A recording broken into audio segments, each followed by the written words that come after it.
Right, I think I should get started. There's always a couple more jump on, as we go, but that's fine. So good afternoon, everyone. Welcome to the first of our Lunch and Learns for August. I'm Jane Johnson, co-CEO of AphA, and just a couple of things. The session will be recorded and it will go on the AphA Members Hub along with recordings of all our Lunch and Learns.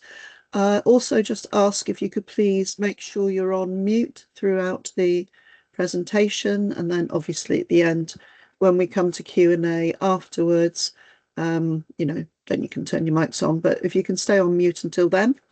So today we have Jenny Wood, who's managing consultant from the strategy unit, joined by Justine Wiltshire, who's an analytics manager at the strategy unit, who will be doing the presentation on predicting future demands for community services, including scaling the possible left shift. So you probably will have heard, or if you've read the 10-year plan or seen summaries of it, about the 3 shifts, one of these being the left shift, moving into the community. So that's what Jenny and Justine will be presenting. And we also have James Sandy, who is a senior consultant from the strategy unit, part of their team, who's there to help herd and answer the questions afterwards. Just very briefly, our next session in a fortnight's time on the 19th of August will be held by Matt Oakes, who is the head of intelligence and analytics at Sherwood Forest NHS Foundation Trust, and he's going to be doing a repeat of his session on an analyst perspective of the FDP. You will have received, hopefully, your CEO update email today, and the link's in there if you want to join that. Right, so I am going to mute myself and turn myself off and pass over to Jenny, Justine and James, all the J's today, to carry on with their presentation. Thank you. Thanks very much, Jane. Yeah, and it is mandatory to have a J name. I think it's a new part of our policy. Thanks very much for joining us today. So we are going to talk to you about some work that we did for NHS England communities team last year, who were really interested in, it was part of the planning for the 10-year plan and for the spending review, to think about what the opportunities were from this horrible phrase left shift, but we're really talking about what activity in acute sectors might be potentially avoided and whether care and opportunities would be better for the patient if it happened in primary or community care. The work was kind of huge, so we've tried to simmer down to the key things that we think are interesting for an analyst audience, but there is a lot of detail here, so some of it will be skipping through at quite a pace. And I will be talking through some of the policy stuff and then handing over to Justine when it gets difficult. So do ask questions in the chat if you need to, and we'll try and make some time for those at the end. But we'll try and get some momentum running through the presentation for the first stage. And the other thing to note, just have a think while you're going through, we're also going to ask a bit at the end, but we're actually today, the reason we're sitting side by side, we don't normally go to each other's houses. We're at an event for the Neighbourhood Health Improvement Programme, where we are going to be offering some intelligence centre functions, and some of that is about kind of supporting analysts, and there are some products that we'll be trying to develop which are linked to this work. And so if you are interested in kind of helping us shape those, or being kind of part of our user community for those things, we'd be really interested in getting your details at the end. And James will facilitate that in the chat. Great. So I'm going to start with a brief history of the ambition to shift care from hospitals into the community. So Darcy's report states that since at least 2016, governments have been promising to shift care away from hospitals and into the community.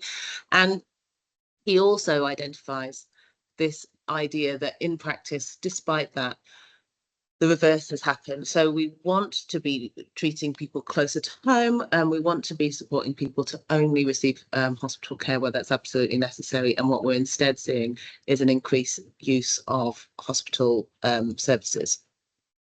These are some of the images of the plans that have been stating that we should shift care closer to home or away from acute into community. These go back to around the year 2000, but there are policies going back into the 70s and beyond. So it's a very long-standing ambition, and it's not just something that's happening in the UK, it happens all over the place. So when we were doing some work for the New Hospitals programme, one of the key ways that we wanted to understand demand into the future was to understand what proportion of activity might not happen within hospitals and might instead be better delivered elsewhere. And so my colleague Stephen Wyatt and friends, colleagues, developed these ideas of mitigable activity, these cohorts of patients where we're saying, right, actually this activity could be avoided if it were through prevention, or these could be redirected or substituted, as in the work could happen elsewhere. And when you look back at what's happened over time, and this paper is about to be published, looking back to 2016, you can see that the activity that we think is not mitigable, so really has to happen in hospital, has been rising, but rising around the way that demographic growth has been rising. But particularly for non-elective admissions, things that could be prevented or things that could happen elsewhere are rising, and they're rising much higher. So we've got this kind of fairly strong hypothesis that there is some failure demand here, that there is more and more activity happening in the acute sector that doesn't necessarily need to happen there. So the policy review that Fraser and colleagues did looked at why that might be happening. One thing you could note is the funding flows. So this is from some good work from Nuffield. This is how much money's been going into acute trusts, and this is how much has been going into community healthcare trusts. So you can see there's a kind of gap in relative levels of increase of funding over time, or lack thereof. But there's also some particular drivers about the types of funding that have been happening, or what's. So you can see with elective procedures, there's been a really, really huge increase in the amount of funding that is that's going in, according to this Health Foundation report. With community services and general practice, that is much, much smaller. And what you can note is that the demographics are kind of the same for all of them. It's the other factors. So it's things like technology or NICE guidance adopted elements that are supporting procedures that are causing some of that rise in spending in elective procedures, according to our observations.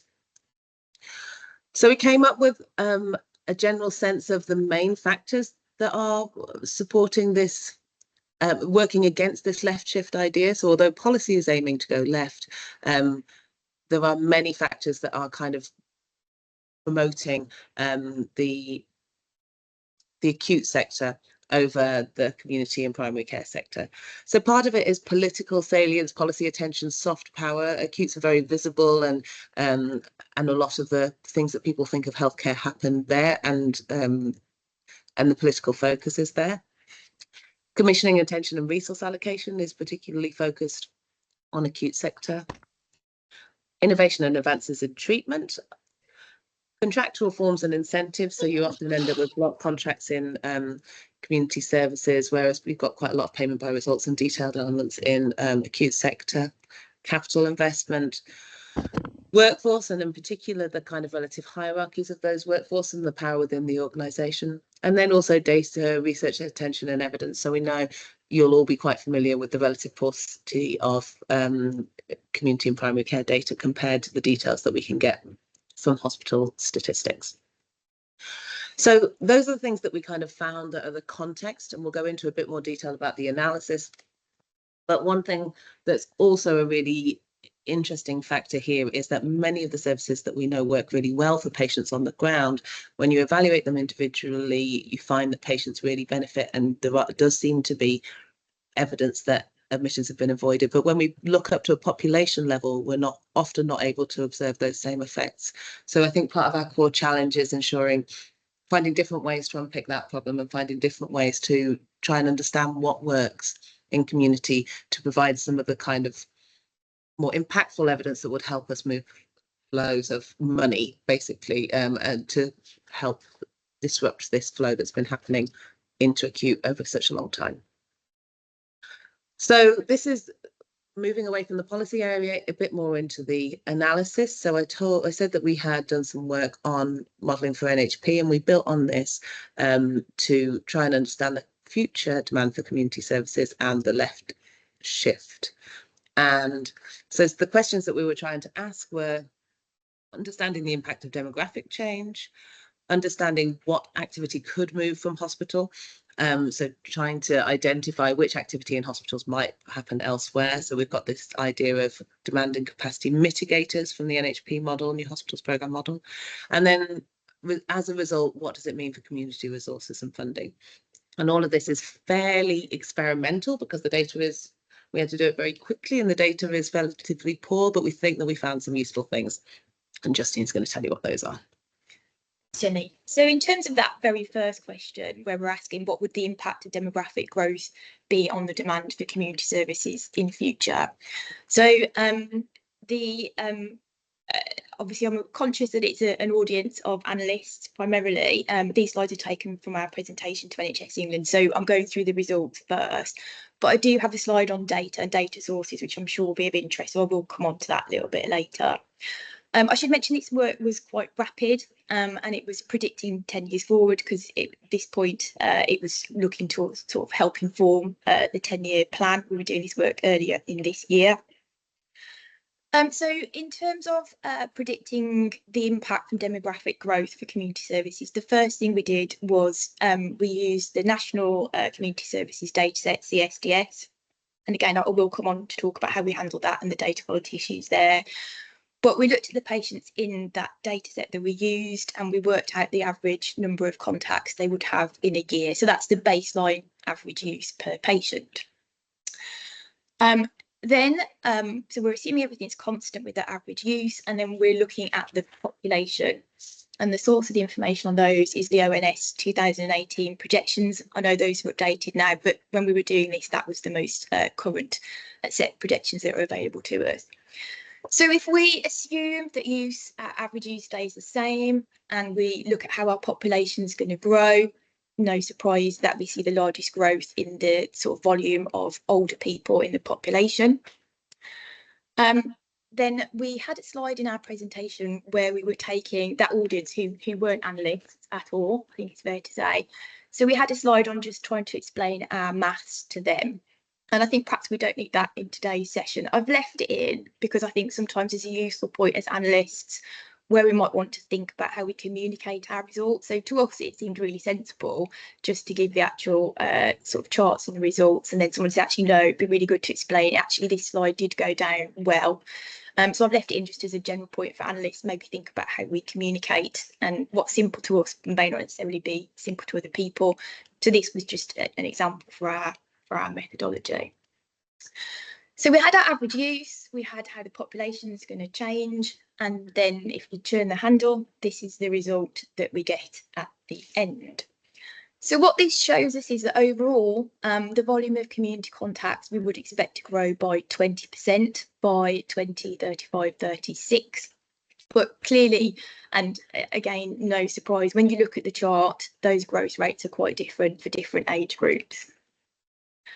So when you think about the sort of younger members in the population below the age of 18, they're sort of small variances really. If we looked at just adults, those aged 18 and over, actually that growth would be 25%.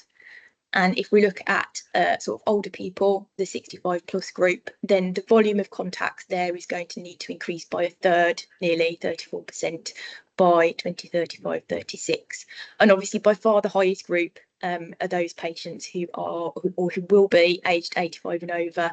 The growth there almost half again in terms of the volumes of community contacts they would need. So we've got here a slide. This just shows you the breakdown by teams. Team isn't well recorded, but we included it because I think when we look at the 20% growth, the overall growth, if we grew by 20%, does that mean that sort of health visitors and nurses who deliver children's services would be able to transfer intermediate care, sort of older people type services? Probably not. So this was just to help us make the point that, you know, there's sort of beyond the headline 20% figure, we need to think a little bit about what this actually means for services and different types of patients. I've worked in the past for a long time in the acute sector, so I maybe have too much of an eye to how things read there, but we were interested to see just demographic growth. How would the pressure on the community sort of sector compare to the acute? There isn't a like-for-like measure. It's not a sort of currency conversion here exactly. So community contacts, they're not necessarily a bed day, they're not necessarily admission, an outpatient or an A attendance. So we just showed the whole lot really. But I think what this does demonstrate is that for community services, they are going to experience the most pressure from demographic growth in future because they're the highest there at the 20%. So now I've been really looking forward to doing this slide because it was quite a baptism of fire working with the community data. So the trials and tribulations of using that data. So I'm not sure if other people will be really interested to know in the chat or the people are using community data. It's a tricky data source, linking it all up, primary, refresh. It's certainly not an easy data set to work with. We know that it lacks coverage. Providers and whole months sometimes are missing from submissions. We know that quality is also an issue. But I think if we have to do work on a national level, we have to use a national data set. There isn't another one available. So this is the best source still that's available to us. And there is sometimes an advantage to using the data you've got and caveating it. And then hopefully the use would lead to better quality, leads to more use, to more better quality. So in this work, we were really interested really in essentially, was our message reasonable? We were estimating something sort of 12 years in the future. We're not expecting it to be exact, but is our estimate reasonable? So we dealt with our data in a few ways. We just included attended contacts. Obviously, people cancel DNA, it gets rescheduled. We don't count those as contacts, but we also have a lot of nulls. And partly that issue with the nulls was compounded because attendance was not a mandatory field prior to January 23, and our baseline data period here was 22-23. So for 3/4 of the year, we were often missing any attendance code at all. Where that was the case, we just looked for providers that had always submitted it, because obviously it's not mandatory, they can still choose to submit it. So effectively, all of our analysis was based on a sample. So the question then becomes, is that sample fairly representative? And if it is, maybe you can then go ahead and conclude your results are reasonable, which is actually what we did. So our sample data was 80% of contacts. So it's a very big sample, 80% of England. And we compared it on a few key sort of dimensions. So we've got the gender, the age and the location. And in our sample data set, as sort of opposed to the all provider data set, we found that the results were quite reasonable, and we actually ran all our outputs on both data sets and we got 0.3% difference. So again, everything we saw gave us a sort of confidence that although there were data quality issues and coverage, we felt that we were kind of able to present something which was reasonable. I'm now going to hand back to Jen to look at question B and talk about moving activity from the acute. Great, thanks. So once we've got that question established of what pressure community services were going to experience from demographics, that you've got that first level of growth, then we're going to have to think about what might need to be accepted as part of the left shift. So we were lucky that we've been spending as a strategy unit the last, I think, 10 years working on demand and capacity model for acute services. And we were able to adapt that model to think about left shift. So it's a big data probabilistic model, which is based on the HES data set. And as I said before, within that, we've kind of identified 92 categories of cohorts of potentially imitable activity. So from the evidence, where do we think that we can identify in the HES data people whose care might not need to be there? And for each of those 92 categories, the model allows you to estimate the percentage of that activity which would be mitigated by the final in the final year. So of all of the frailty admissions that we've got from people with high hospital frailty risk scores, for example, what proportion of their admissions could be avoided by the time you get to what proportions could they be avoided? And the model then runs through a bunch of projections and applies one factor. So even though the mitigators overlap, it applies one factor to each line of data, and applies the growth factors for demographics and non-demographic change as well. So what we get out of that is a distribution of possible futures, a principal projection which says kind of this is a bit of the midpoint where we would expect things to go, but this output, which is this is the amount of activity that we think you've avoided by putting those projections of the estimated percentages of activity in. So there's more than 250 model outputs, and it's all done in a very complex way. I think there's quite a lot of information on our website now which is describing the ins and outs of the detail of that model, Monte Carlo model, and yeah, we won't get into that now, but you can look at and find out more. So I talked about those 92 mitigators. Of those, we identified 29 which were community specific.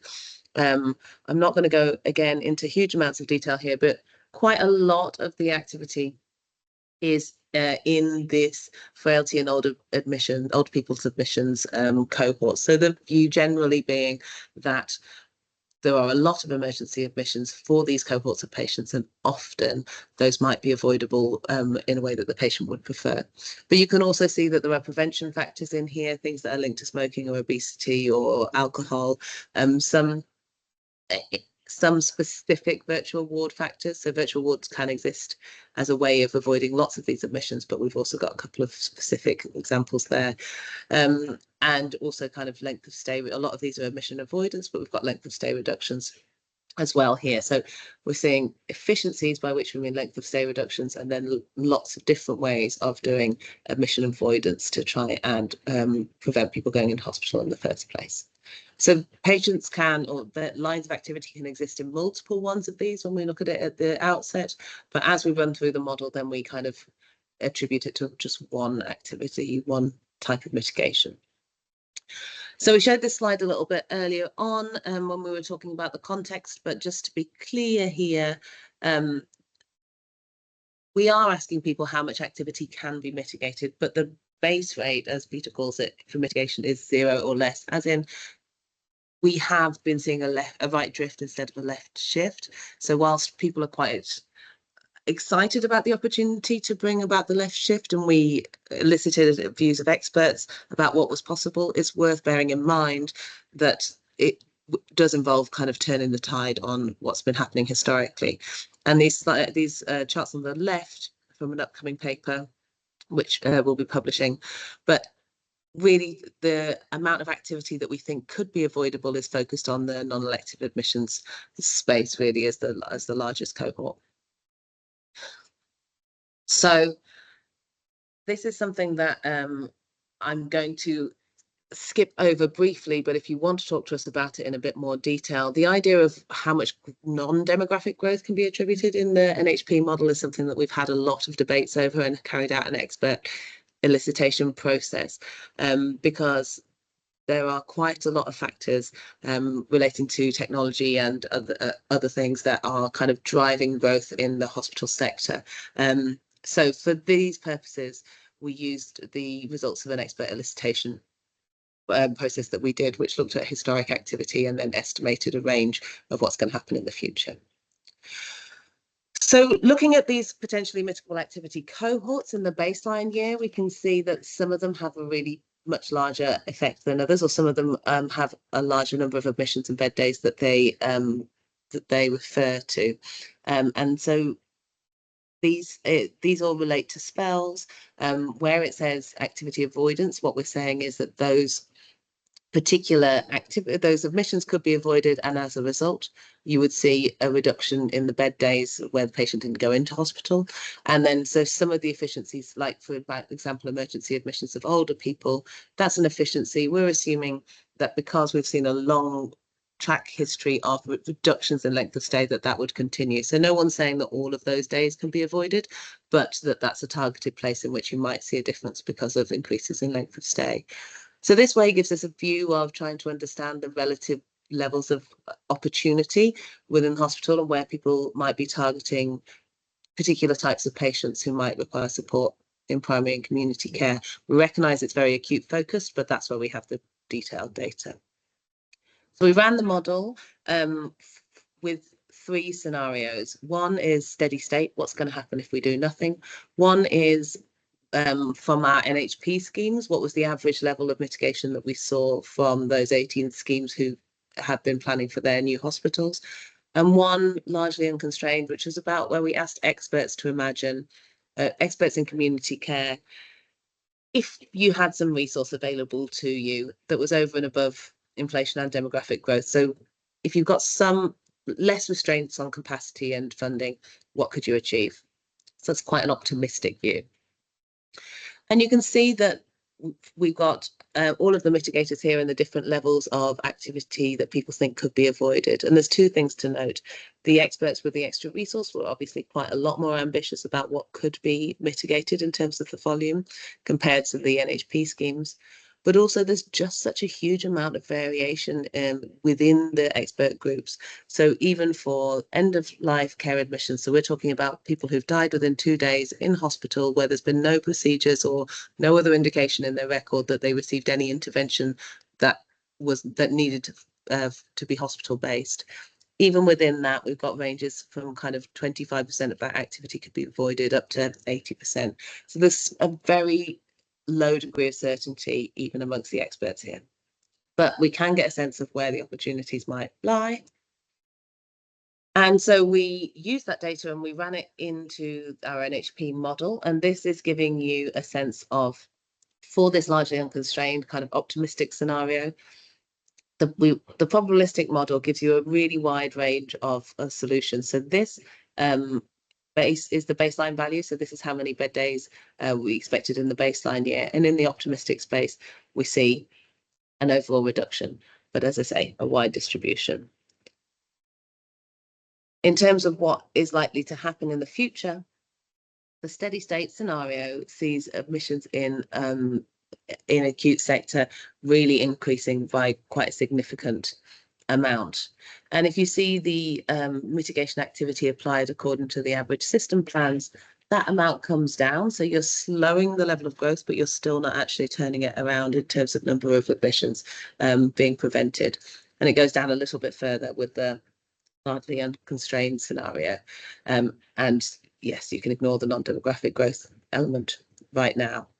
But you can see the percentages there, 7% reduction for average system plans and down to 15% reduction for largely unconstrained, but still overall growth. However, when it gets into bed days, we see a slightly different picture. So you're still seeing what most people would consider to be a pretty scary amount of growth in the acute in steady state, but it's reduced with the NHP scheme average system plans. And with the optimistic scenarios, you're actually starting to see a reduction in the number of bed days that is needed, which is a 39% reduction from that final year endpoint.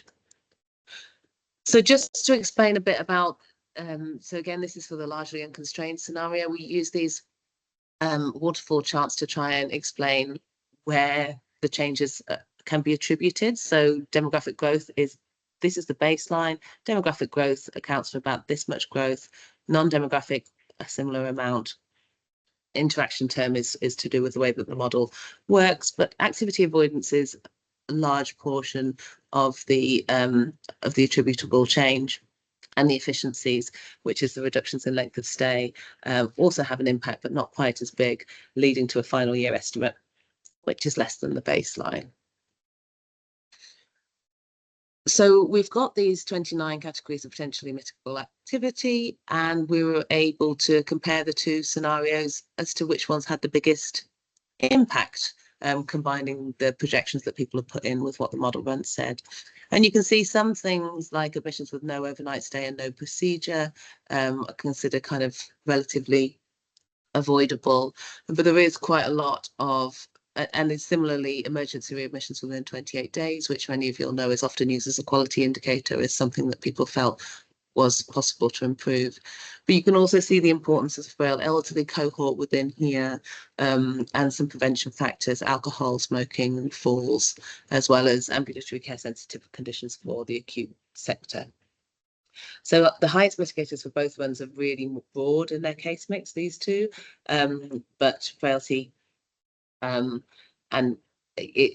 older people and some prevention factors are all fairly impactful.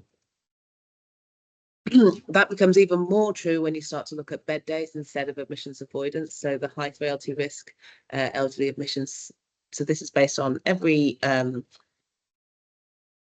based on all of the hospital admissions across the country in every hospital, and given the relatively optimistic, largely unconstrained view, there's a real sense that a lot of those patients' bed days could be reduced if we had a system that was functioning with a slightly more primary and community care focus. And we'll share this round afterwards so you get a sense of being able to pick these out, because there's a lot of data on these pages. Efficiency is just the length of stay reductions, and so they're very broad categories, but emergency admissions of older people and mental health comorbidities are both key factors here, where we're imagining that RAID services, for example, might help here, and step down type of discharge services might help for the older people. And so that's kind of where we got to with the proportion of this is the amount of activity that could be avoided, you'll have seen there, and where those cohorts of patients exist, who that might exist within. And so then we had the challenge of converting it to money and people. So over to you. So Jen's talked through the activity that people felt might come out of the acute, but if you are going to left shift it, what would that impact then be on community services? So that's our sort of part C. That's really tricky to take things out of the acute and move them into community and work out what then community service would need available to do that is really difficult. So our approach was to use a piece of research which was done by Monitor a little while ago now in 2015. We found a lack of research really in this area, and the Monitor report was our only real source. The Monitor report seems to suggest that actually moving things from the acute into the community would be basically break even after about a 5-year period. And I think sometimes there's the assumption, isn't it, that community contacts would be cheaper. You know, price per contact is probably going to be lower than an emergency admission price. But when you start to factor in the amount of contacts that patients would need, when you need to sort of factor in the numbers needed to treat to ensure those admissions didn't happen, and if you think about the resource rather than just the cost, community services would obviously need staff, that need some office spaces and all those services around them. So if you include all the resources that community services would need, our approach was that basically it's a sort of break-even cost equivalence, and therefore for every £1 that you want to take out of the acute sector, you would need to put £1 into the community sector. So if we use that assumption of cost equivalence, then the next question was, well, what would the acute cost be then? Because that needs to be our starting point. And Jen's talked through the different sort of scenarios, and we've got our principal estimates and our ranges and our non-demographic growth. So here we've got what we called, at the time, we called this average system plans. We debated for a long time because it's tricky. So now we call this planned, or we could call it feasible. So this is the sort of lower estimate that Jen's had from her section on the presentation. So we've looked at that activity that NHP schemes felt they could mitigate if we applied that to all of England. It's a more feasible planned value. And if we cost that based on the HRG price, it's not exact, it's our best estimate using HRG prices. We don't have excess bed days, tariff top-ups and all that kind of stuff, just the HRG price. Then under this most reasonable planned feasible scenario, that's a big number. That's 3.7 billion that would be taken out of the acute. That is just the admission cost. But we have also talked about the efficiencies, where you're not looking to stop people going in, you're looking to let them still go in, but they just come out slightly earlier. So there's no sort of a daily amount for being in hospital, but we do have the excess bed day costs, which also sort of linked to the HRG. So we use those for just the efficiency mitigators, and that gave us a value of 0.9 billion. 0.9 billion, just checking the scale there. And obviously there's a wide distribution, because we know, we saw on the earlier slides where we're projecting the different scenarios, the there's a wide possible set of values, but our principal estimates, big numbers, 3.7 billion and 0.9 billion top. So if you think those numbers are scary, then wait till you see the largely unconstrained or the ambitious or the resource available or whatever scenario we call it. They're roughly double, slightly over double. So your 3.7 billion becomes 8.4 billion, and your 0.9 on the bed day cost on the end there, that becomes 1.8 billion as well. So those are big numbers, but really, are they potentially meaningless? You sort of want a way to kind of perhaps think about scaling them. So the next thing we did was think about what the current sort of baseline for all of this was 22-23. What was the community services budget in 22-23? At the time, I thought that would be quite an easy question to answer, but it turned out it wasn't. So we had 3 different estimates of the spend on community services. And those range from 7.8 billion from some research done by Nuffield up to 12.3 billion based on NHS England's sort of work in standardising community health services. We also had a figure of 1.9 billion, which was obviously in the middle, and that came from a question to Parliament, and you can see that the question to Parliament, the answer there in the table on the right. So we were unsure which to use, but in the end we decided to use the 11.9 billion as our kind of scaling base budget. So when we use that, then going from that 22-23 budget under our planned or our most reasonable scenario, we've got a total potential cost of 4.6, which is the 3.7 plus the 0.9, and that means a 39% increase above the 22-23 budget. So budget's increasing by about a third, just over a third actually, in a sort of 12-year period.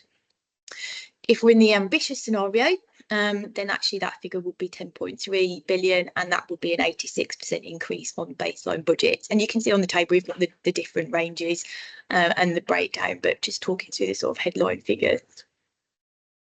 But then it's important to remember that we were building up the total question. We had sort of question A, B, C. So if you build up the total impact on community services, you mustn't forget the 20% that we talked about at the beginning of the presentation. So again, some very simple maths, just adding those numbers together. So under the most realistic scenario, it's still nearly a 60% increase in resources needed for community services. Under the ambitious scenario, it's over a doubling of the current sort of levels of spend that we have. So some very big numbers. A final slide from me before we open it to questions and sort of getting people's insights and inputs, because this is quite a new area for us. It doesn't seem to be much research and much analysis done on community services and CSDS data particularly.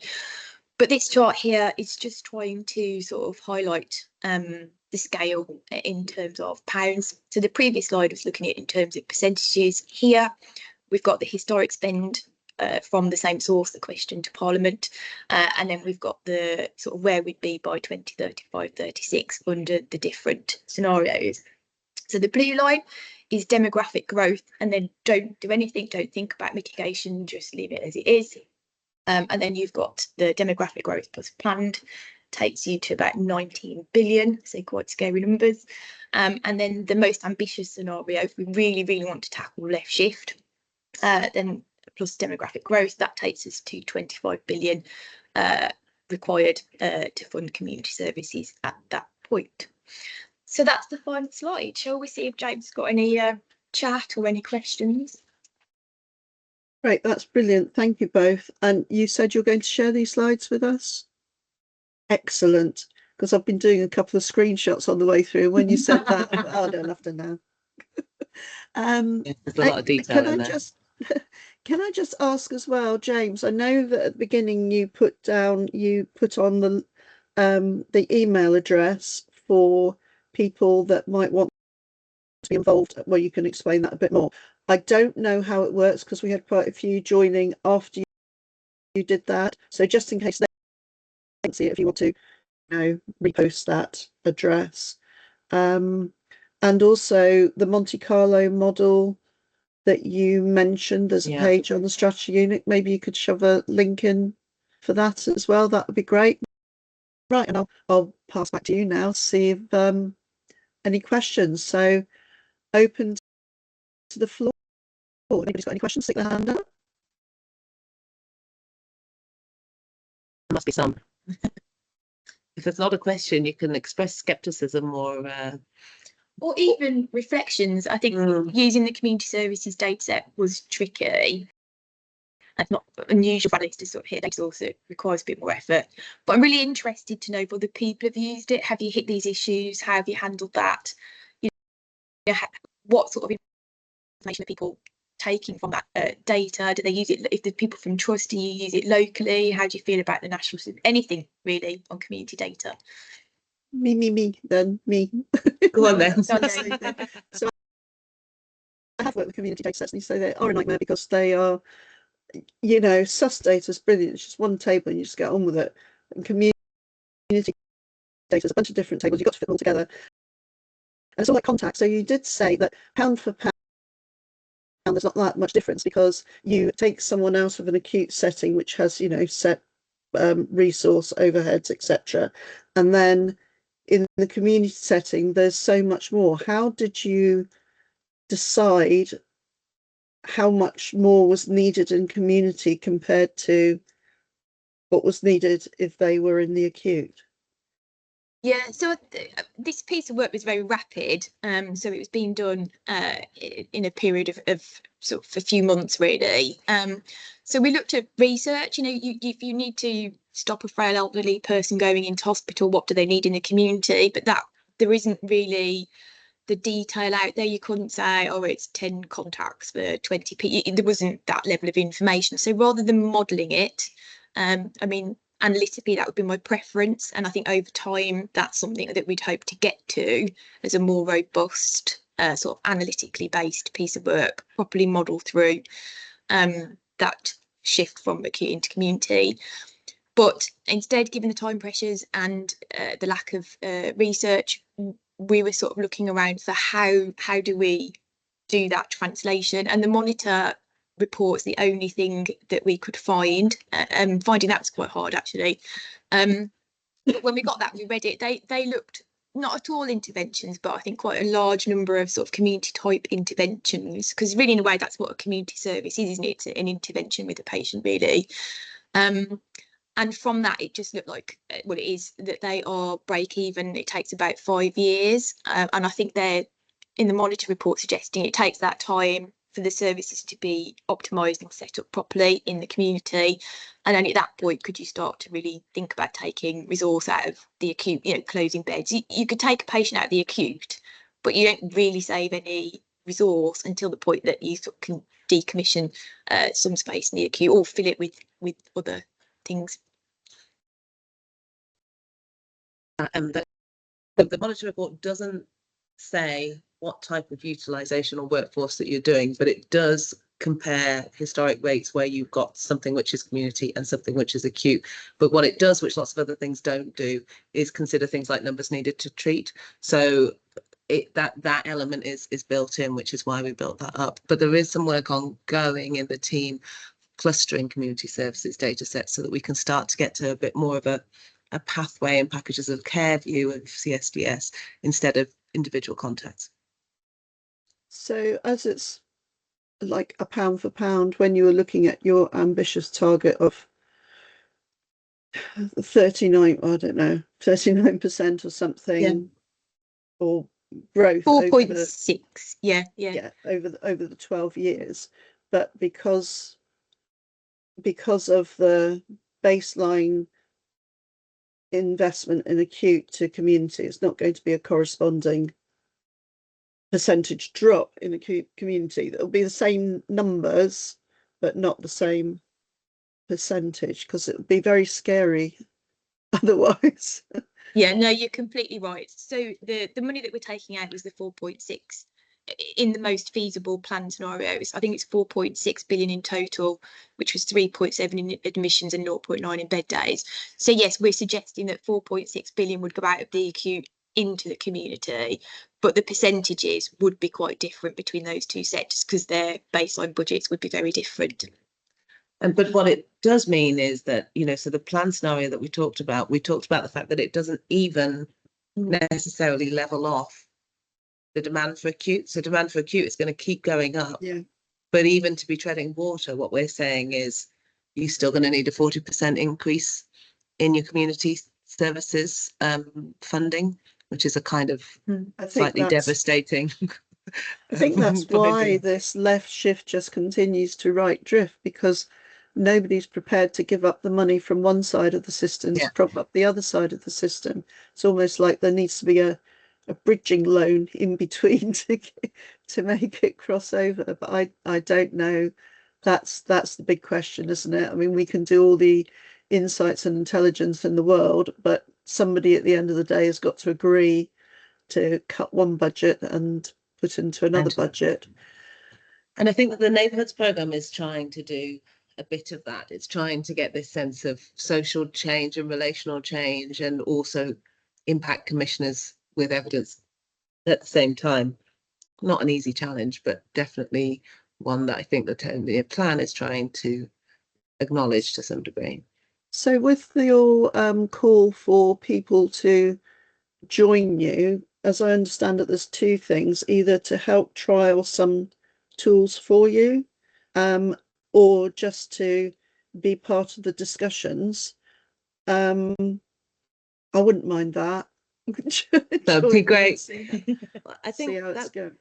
Yeah, we've got this idea, you know, built into the neighbourhood health improvement programme is this idea of an intelligence centre, and part of that is, you know, making sure that analysts have what they need on the ground. There's quite a lot of focus on joined up data sets, but also on evidence and how to do the kind of analysis that we need to do to help support people locally to make these arguments, to make these cases for change. You know, there'll be some really enthusiastic clinicians or people, change makers, and they need the support of their analysts to be able to kind of to evidence these things and to see impact. And what we don't want to do is sit in our relative ivory tower of the strategy, and it's not that ivory, but it's and create things that we think are going to be useful that actually don't land or aren't useful in the right way. So that's why the email address is in the chat there. And yes, it would be great if we could have you along too, Jane, to just get a sense of what's the types of things that we could build on tools wise, or methods that we could share and document, or pieces of analysis that people would find really helpful in the challenges that they're being asked to face locally. Great, thank you. So I feel I've been doing all the questioning here. Is there anyone else with us today? Oh, look, there's a question in the chat. I'll let you read it yourself. I won't read it. So I think there's two things there for me.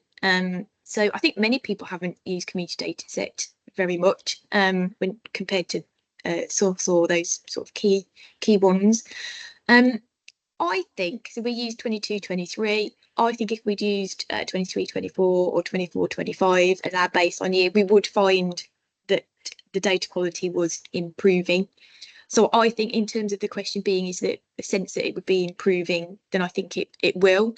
And I think more focus and using it for these pieces of work will encourage better data quality. It certainly can't make it worse. I'm afraid I'm not familiar with the One London programme, so I'm not able to comment on that. But in terms of the secure data environment, I'm not entirely sure what's meant by that either. I don't know if Ellie wants to type in the chat. Do you mean FDP there? No, the secure data environment is part of the secure data network. So it's basically anonymized data from all the different sources. It's just that in London, their secure data environment project is called One London, like Wessex has got the Wessex SDE network. So it is pulling all that data together in an anonymized form. It's more for research because it is totally anonymized. And it's more you access an area of it that's audited, you know, so you apply to, a company can apply to go to the SDE to use their data rather than data being sent out to you. But obviously the secure data environment wants to have the best of data in there. So that's my very basic understanding. It's not the FDP, it is a different thing, because the FDP is dependent on the sus data and then whatever else people put into it, whereas the SDE is everybody put, all the data is going in there. If anyone else knows more about the secure data environments that wants to chip in, please do. I think there's a wider point, isn't there, on the data quality? And one of my colleagues, Fraser Batty, wrote a policy piece, and Jenny used some of his some of that work in her earlier slides, where we're explaining the background and the political salience and all those reasons. So I think that in that document, it is really clear that data quality is poor, and I think lots of providers felt that that was unfair, because actually their data quality was good in their local data. But obviously the local data is submitted, and if you don't submit it, or you don't submit it with the same quality in the national submission, then there's a problem. So I think just by doing pieces of work and looking at things, hopefully data quality would increase. Whether it, because the issue is the source, isn't it? It's collecting its source and then submitting that on. I think that's the key thing that the NHS might want to think about a little bit more. And the budget, obviously, in acute trusts, the PBR, pre-COVID, certainly definitely meant that you were paying on the information that you collected. In community services, I think all budgets are block. I haven't heard of anybody that's got any sort of cost and volume contracts in community services. So where is the push? That leaves us all a little bit blind, really. I would agree with that. I think that the process of data collection is worth really thinking about here. So we've got very non-standardized services, which makes it quite difficult to get them kind of, and I think there's a project going on to standardize community services. But I think that doesn't reflect the fact that these are parts of the system which aren't very non-standard, but also, so that we've got there's so many providers who are missing. They tend to be the little ones, and the big ones tend to be good. Bed-based stuff tends to be better than individuals. So I think, but I wonder, Ellie, whether the fact that we're talking about if you're talking about local data as opposed to trying to transform it into a national data set, it might be that is more useful, that there's a better understanding and a better link back to that useful to the data structures and what you're describing. I'll just throw in quickly that actually these lunch and learn sessions, we will have one in September on SDE. We haven't advertised it yet, but you can keep your eyes open for that. Neil Pettinger, who's Scotland based, has put a bit in there, a lot in there. So did a bit of work trying to forecast left shift in rural community. I assume that's probably in Scotland, focus group. I'll let you read. It was very rough and ready. Oh, you can't see me. Neil, we can hear you. Please do come in and tell us. Yeah, it was very rough and ready. So, methodologically, it was a bit suspect. But the advantage it had, because it's a rural community, these multidisciplinary teams that we were talking to, so it was like a GP, OT, was a care home manager, social worker, the full range of people. They had the advantage that they knew all of these patients that we presented them with. So we said, look, these are the patients who've been admitted to. It's not confidential. It was right in the northeast of Scotland.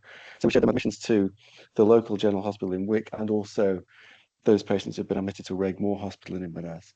And we just went through them. We had like these hour-and-a-half sessions, and it just gave us an idea. They would say, well, actually, if we'd done this, that could. And a lot of them, they could actually do a specific admission as well. So need to work with. We were trying to do some modelling on. Is that the sort of thing, the results of that could be used across larger populations based on the assumption that it's going to be the same sort of stuff going on with regards to I'd be really keen to see, because I'm sure a lot of this stuff has taken place over the last few years in lots of different places, and if someone could put together a sort of meta analysis of them all, and just to see if, because it would be interesting to see if there was broad agreement on some of the numbers and percentages, and if there was like a rural model and an urban model, and they might be different, and that might be a way of kind of triangulating with the stuff that Jennifer and Justine have been talking about. Yeah, I don't think the topic's going away, is it? So I think how we approach it's really important. Oh, we've got it for the next 10 years. Yeah. Well, One of the until things next that election, maybe, I don't know. yeah. So I think that we're planning to do some evidence stuff looking across the piece. I think that, Neil, what you're kind of hitting on here is exactly right in terms of it's really about the humanity of those patients. It's social and medical in terms of it's a real broad range of interventions that could happen. There's a difficulty in looking retrospectively, methodologically, as you pointed out, like, well, actually, yes, now we know that, but is it going to change our behavior going forward? But we also have nothing better than that. And the assumptions, I think, are often that people would professionals would be preferring to work with more autonomy in a way that goes, actually, I'm going to really try and meet the needs of those patients better to collectively. And so I think that type of work is going to be really useful. One thing that we are going to try and do is some positive deviance analysis. So using those ideas of categories of potentially mitigable activity that we put out there, where have we seen big shifts happen across the country at a relatively small geography? And then can we go out and talk to all of those people and find kind of the characteristics that differentiate them from other places? So but I think and also just trying to monitor what has been happening and do some retrospective analysis for lots of places where they have implemented things and say, right, what can we expect? But as I said earlier in the presentation, I think there's some really interesting stuff. Rachel Mearsden, I think, is the name of the academic who I have not yet met, but I'm becoming slightly obsessed about. So she but she's really interested in why we see this stuff really play out at patient level and not at population level. And I think there's something about the dynamics that analysts need to help the system unpick. Right. Lovely, thank you. Well, a couple of minutes to go. If there's no other questions, then I guess we can end it. So everybody's got 2 minutes to get themselves ready for the next meeting that they've got at 1 o'clock, if they have. And Jenny and Justine and James can jump back onto, or just Jenny and Justine anyway, can jump back into their conference that they're at. Thank you ever so much for having us. It's appreciated. Yeah, and please great. do. Thank you. Great. Do get in touch. Yeah, do get in touch. And we'll send those slides around when we get back from the conference. Thanks very much. Lovely. Thank you very much. Cheers. Bye-bye. Bye.